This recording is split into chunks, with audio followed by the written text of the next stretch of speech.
Bon Jovi, LL Cool J, Machine Gun Kelly, Snoop, Sheryl Crow, and more from places like the Troubadour here in L.A., the Apollo Theater in New York, Bluebird Cafe in Nashville. It's Play On, celebrating the power of music to make change. Tuesday, December 15th. Kevin Bacon here on the Rich Eisen Show. Which one of these folks do you know personally? Let's drop names. Is Bon Jovi? It's Bon Jovi, isn't it? I do know John. Yeah. In fact, John, he's the one. He's the one. You probably lined this up in terms of our era. But years ago, John was doing a solo album called Destination Anywhere, and he was shooting this kind of long form video. It's almost like a little mini movie. And he asked me to act in it, and I did. And so yeah, we've known each other for a long time. Okay, so which musicians you've ever been around with the best acting chops, then, Kevin? Which one do you think crossed over? Listen. I think that Will Smith.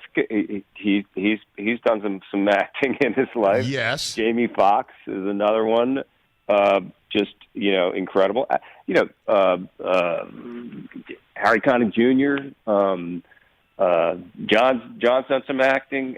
I mean, there's a lot of them. Listen, I play in a band, so I can't fault anybody for wanting to cross over. So, you know what I mean? That would just be setting me, up for a fall. I do think that, and we may have talked about this before, is that I think most people are more supportive of musicians who want to act than they are of actors who want to play music. And I think the reason is that most people look at actors and they think that what we do is probably pretty easy. It's kind of like, listen, if I would look like Brad Pitt, I would be an actor too. Right? But when it comes to music, everybody's picked up an instrument and sat there and tried to figure out how to, play a guitar or violin or whatever. And you realize that it's hard, that you got to really work really hard at learning how to do it, and it doesn't really come that easy. So I think that we also put musicians on such a pedestal in our society, and I think that so I think there's a certain amount of resentment about that crossover thing. Kevin Bacon here on the Rich Eisen Show, and this is my own pop culture filled brain at work here, Kevin. You mentioned Harry Connick Jr. If I'm not mistaken, Harry Connick Sr. defeated Jim Garrison, the real Jim Garrison in real life, for in the city of New Orleans.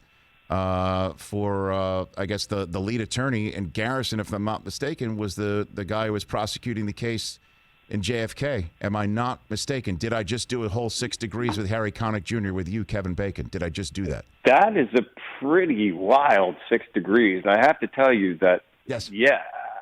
Well, sure. Jim Garrison was the Kevin Costner. Speaking of Kevin's, the Kevin Costner character in the movie JFK. I had no idea about Harry Connick Sr. That's complete news to me. So I just connected. Super cool.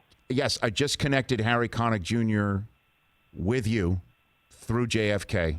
That I just did it. I don't know. I feel like I just hit the. I feel like I just hit the sting here with you. That was super impressive. Why? Thank you.